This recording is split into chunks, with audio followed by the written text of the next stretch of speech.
Hello and welcome to another edition of the China in Africa podcast. I'm Eric Olander, and as always, I'm joined by Cobus van Staden of Wits University in Johannesburg, South Africa. A very good afternoon to you, Cobus.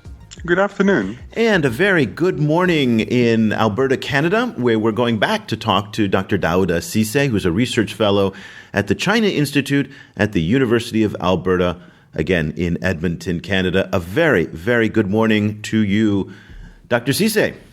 Thanks, guys, for having me. It's wonderful to have you back.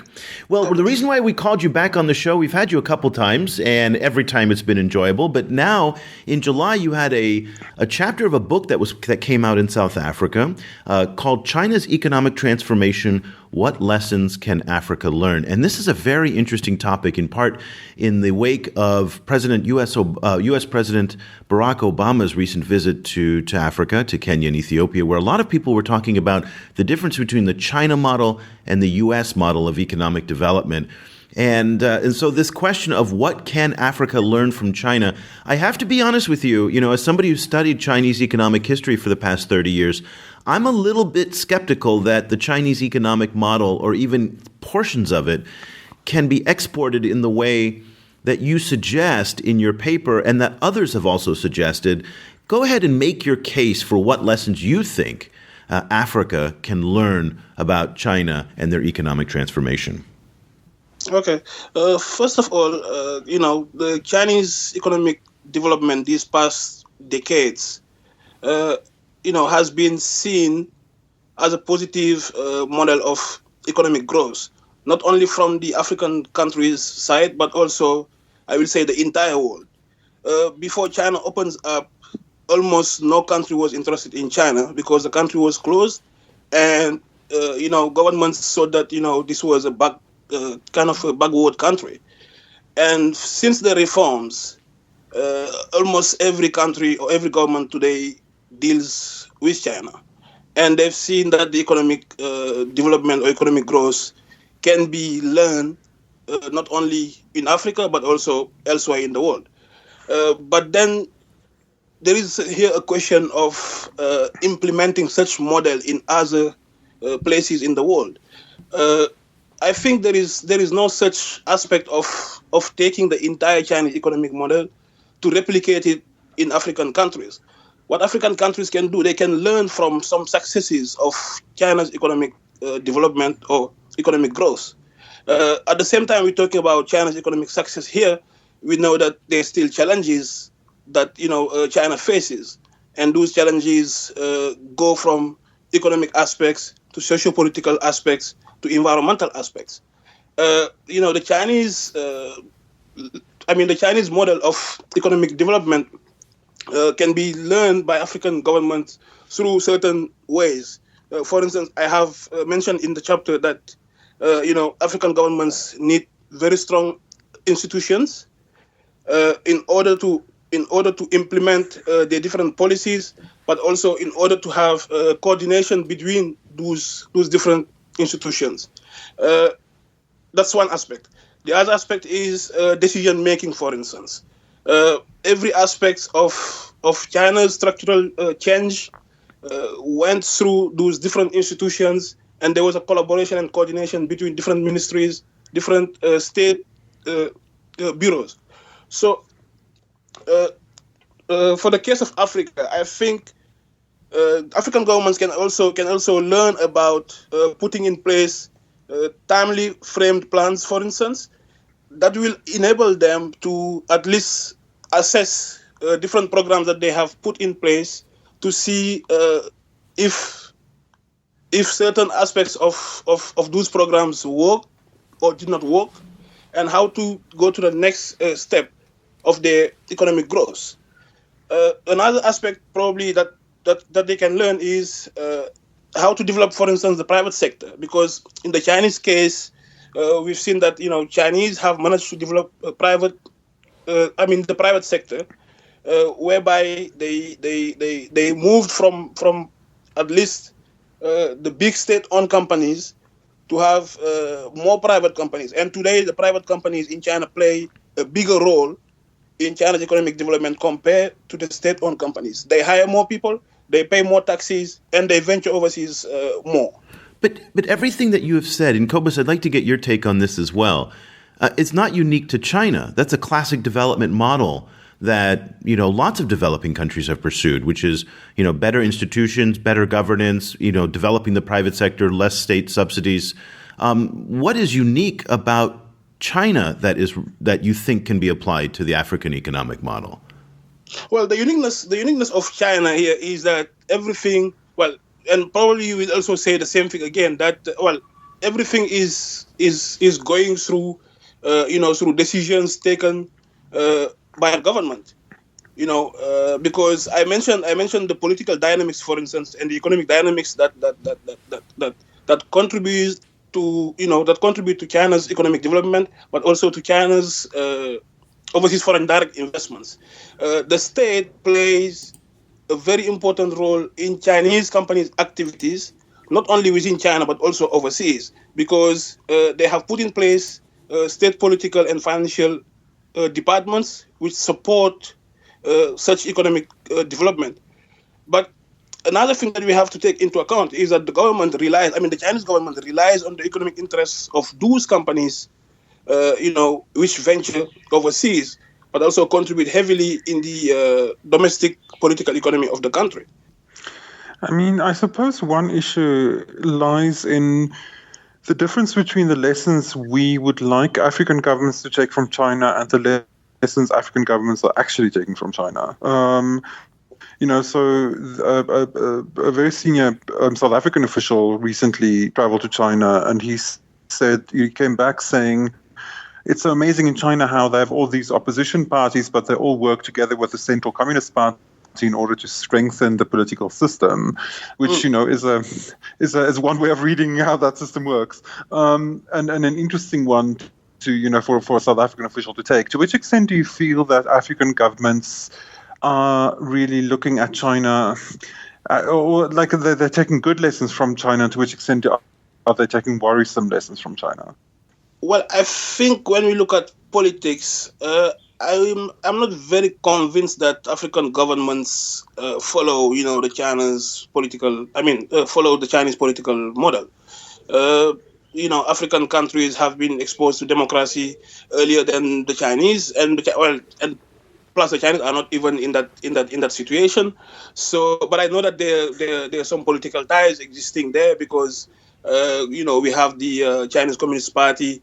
Delegations visiting African countries or African governments, and some African governments, and particularly the South African government, for instance, as you mentioned, is having very close ties with the Chinese Communist Party, because they even the Chinese Communist Party is even planning to have a party school or party-to-party relationship with the South African Communist Party, and I think the ANC is also close to that program.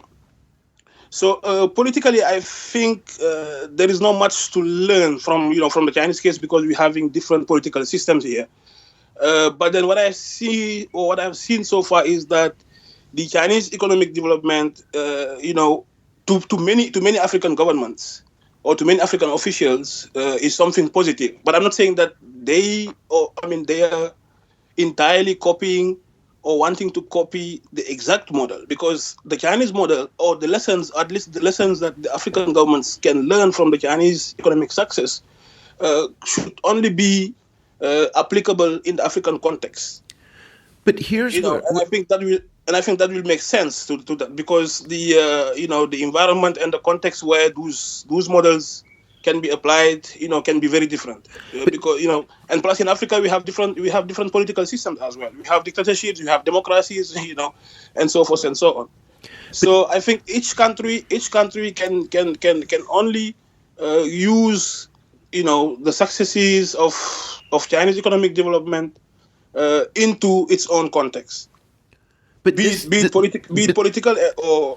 This is where I get frustrated with this conversation that we've had in a number of times over the years, that people will say, like what you're suggesting, well, we only want the economics, we don't want the politics, because our political systems are unique and distinct from what China has. The problem is, though, is that in China, you cannot separate politics from economics. Those are Right. those are those are one and the same. You could not have had China's economic success absent the role of the Chinese Communist Party and the Yeah, that's role why. that the state played in the. And so I feel like we go off into, and this is a little bit going back to Kobus's question. We go off into La La Land when we're saying, well, we just want to extract the economic reforms that China did, but those can't be extracted from the politics. And yet, at the same time, when you say that Africa has different political systems than China, I don't know. I mean, I look at what's going on with Paul Kagame in Rwanda, and it looks a whole lot like what's going on in China. I look at what's happening in Ethiopia, and there's a lot of similarities there. Obviously, the ANC is trying to emulate many of the both political and economic influences of the Chinese. So I'm not so sure that people would agree with you across the continent that the political systems are that different in many senses. Yeah, I think I made that point earlier. That's why I said, each country has its own political economic system or context, whereby that will only determine how to use the successes of China's economic development. We're talking about 54 countries here.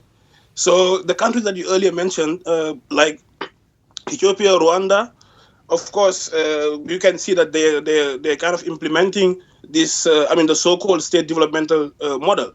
That has been China's economic model itself. So it's like a kind of authoritarian government, having, or at least having footprint in all economic activities that the country or different institutions are trying to implement here. So in the case of Rwanda, we've seen that. In the case of Ethiopia, that's what we've seen so far. But at the same time, that shows that there is no divide between the politics and the economics. But then, at the same time, it comes with so many challenges. We're talking about here governments whereby people, the citizens of those countries, when you talk to them, they're having different ideas or opinions towards their governments. In Ethiopia, for instance, when I talk to Ethiopian friends, around the world, it's always, okay, our government is now copying the Chinese model, be it politically or economically. And they're kind of frustrated to see that, there is more repression, there is lack of freedom of speech, and what those governments want is economic development at all costs, which doesn't take into account the socio-economic problems, which doesn't take into account, the livelihoods of the poor in the rural areas, so forth and so on. But to a certain extent, I think this actually then opens, kind of a slightly more fruitful kind of field of discussion, because if you then focus on African countries that have tendencies that lie in the direction of China. So, for example, tendencies towards authoritarianism, tendencies towards central planning. Then you can start unpicking. So, what should they then, within that kind of context, if they're leaning in that direction anyway, like how should they then maximize development?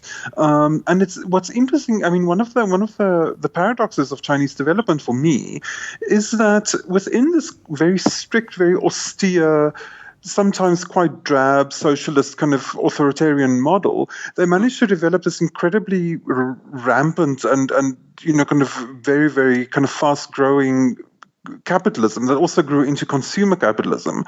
So, it seems that there's a I'm not articulating this well, but there's some kind of different relationship between capitalism and the state and the individual in China that managed to kind of spark this particular kind of economic development that we're not seeing necessarily, or not seeing yet, in a place like Rwanda or Ethiopia. Yes, I think having a central planning system is one aspect of the economic development that China has managed compared to other countries, compared to many or most African countries.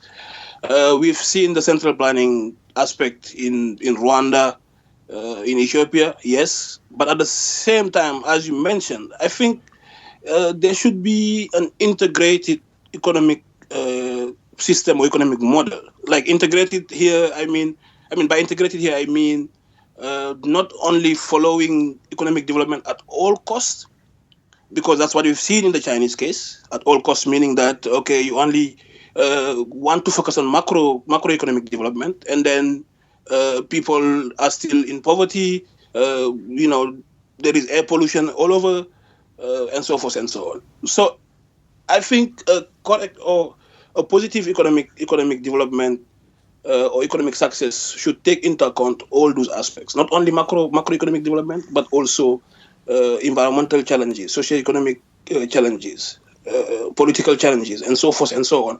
And in the context of Africa, for instance, or some African countries, what we've seen so far, even if there is a central planning system, what happens is that governments or different governments did not manage to diversify the economy, to take into account populations' needs, let's say for education, for health, and so forth and so on. We're having governance issues in many African countries.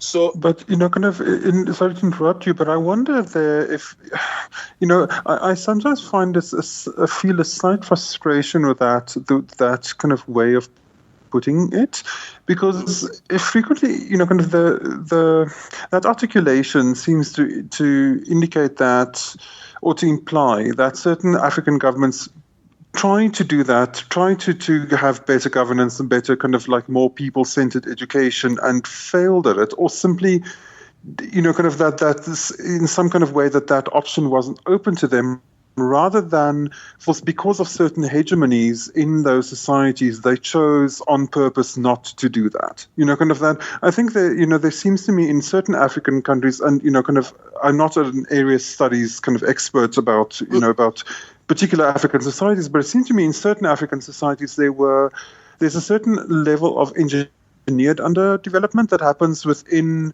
the context of very high commodity trade. I'm thinking of a place like Angola, maybe, but again, don't quote me.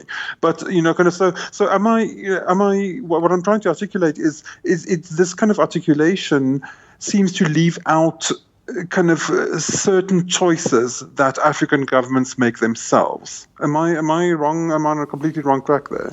Yes, I think you are somewhat right about it, because if we go back to what you mentioned about commodity to trade, for instance, whereby many countries, let's say the resource-rich countries, for instance, did not manage to diversify their economies, which are heavily based on resources exports. They did not manage to diversify the economy, like, let's say, developing the manufacturing sector, developing other sectors of the economy, and I think that is a clear lack of vision. The lack of vision of many African governments or African officials towards moving from one aspect of the economy to the other has been a big challenge, in enabling them to develop. And another aspect is we have also this lack of distribution of wealth. All the revenues made out of those resources export, go into bank accounts of different officials, and so forth and so on. So those are aspects those are issues that probably hold some countries back. We're talking about Angola, for instance, which is heavily rich in natural resources, but people, still live in extreme poverty. So I think vision is very important, and I think that's what many Southeast Asian countries managed to, or at least had, or managed to use in order to put their economies forward. And of course, well, I'm not saying that they're good examples, because still most of them, face challenges. But at least, the officials or the leaders of those countries had a clear vision in terms of moving the country forward.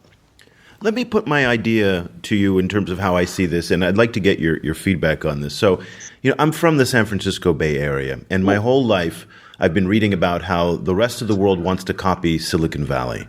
There's Silicon Glen in Ireland, Silicon Beach in Los Angeles, Silicon Alley in New York, and every country wants to create their own Silicon Valley.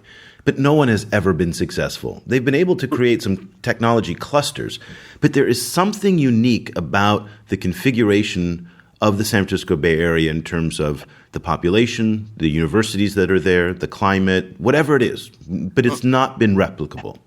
And I feel that there's something about China that's the same way, that a lot of people go and they study it and they say, okay, I want to bring this back to my country, but it's not replicable. So the idea that I have now is that rather than trying to take the whole model and trying to kind of impose it on your own country, which it doesn't work because, as we've talked about, different cultures, different histories, different politics, and of course, different economics. But taking slices of what the Chinese have done, look at verticals where they've been very successful. So, for example, when the Communist Party came into power, they were able to educate more girls than any other country has ever been able to do in the history of human history. They were able to reform the agricultural sector in just brilliant ways.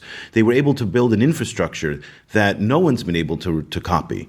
I mean, when you see what China's done in the past 30 years on the infrastructure side, it just makes your eyes water it's overwhelming. So instead of looking at the whole system, we identify what are the most applicable areas of Chinese economic success that are applicable to certain African countries, and other ones will be applicable to others. So, for example, in the north of China, where it's very, very arid, the Chinese have an enormous amount of wealth in terms of knowledge on dealing with desertification and crop failure and managing disease in very, very dry climates. That's an area that would be very applicable to northern Africa. And so I guess I'm wondering, why are we framing the conversation in terms of China as a big thing, and rather than slices of China that might be more manageable to integrate and assimilate into the African system? Yeah, I think that's what I mentioned in the chapter actually, because I'm not saying that, and I think many people today agree with that.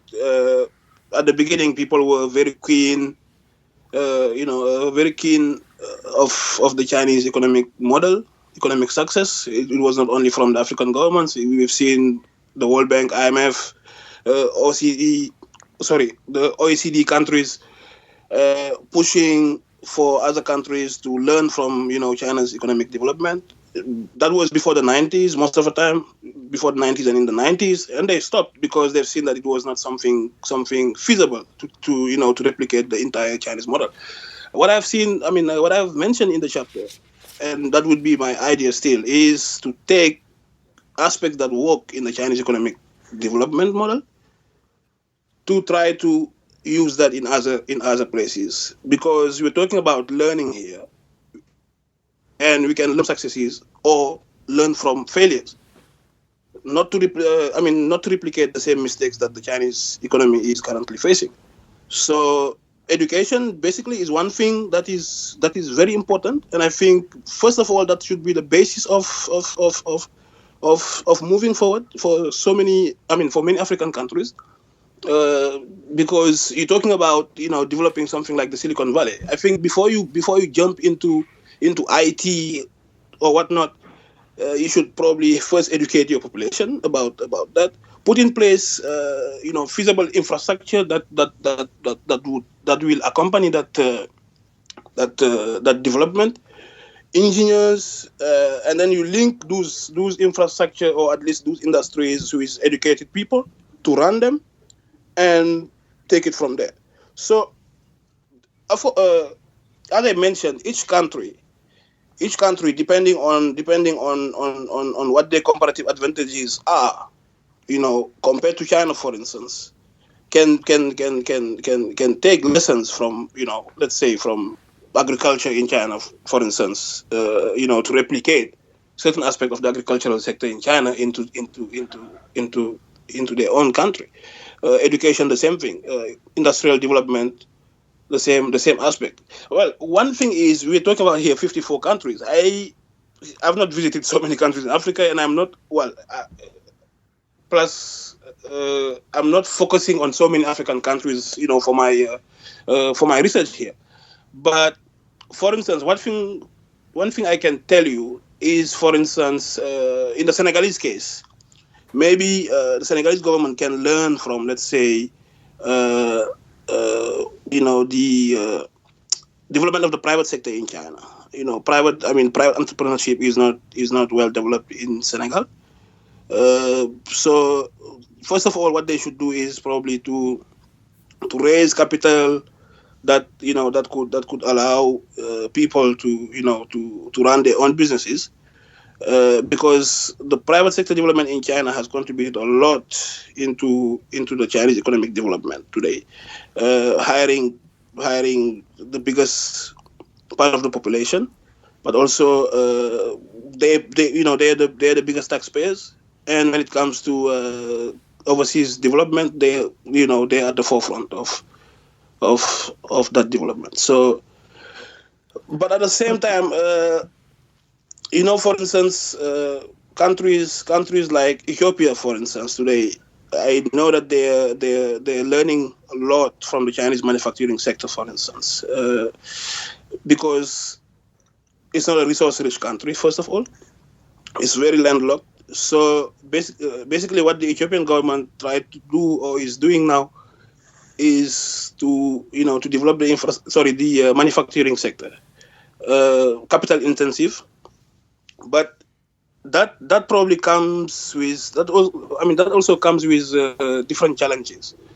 Sorry to jump in here, but one of the challenges, it seems to me, is that there seems to me when one discusses the application of Chinese models to Africa, one of the weird kind of mental challenges in all of this is that one tends to fall then into this kind of way of thinking where that you applying Chinese models to an Africa where you kind of imagine that China itself kind of doesn't exist, in the sense that you mentioned the need for in the chapter as well. You mentioned the need for African governments to develop endogenous manufacturing. And to develop capital intensive and labor intensive manufacturing that will for other African markets. So South Africa kind of producing small kind of everyday use objects for everyday use for the Nigerian market, for example, and the need to break down customs barriers and trade barriers and so on to facilitate that trade. But isn't that to a certain extent made impossible by the very fact that all of this stuff is already being imported much cheaper from China? And so is the Ethiopian attempt to kind of to use that model, is it a replication of the Chinese model, or is it actually also essentially trying to draw outsourcing from China, hoping that China is going to move on to to a higher level in higher level manufacturing, and that some of that lower level manufacturing will then trickle down to Ethiopia? Do those both work at the same time? Yeah, I think it's both aspects that we see here. We see in the Ethiopian case and in many African countries' case. Today we're talking about Chinese manufacturing companies moving to Africa, not only Africa but also Southeast Asia, and so forth and so on, just because of the current internal economic situations or reforms that the Chinese governments the Chinese are facing. So. One aspect is, that delocalization of the Chinese companies or the Chinese manufacturing companies to various African countries. But we also have, in some countries, growing entrepreneurship mindset today.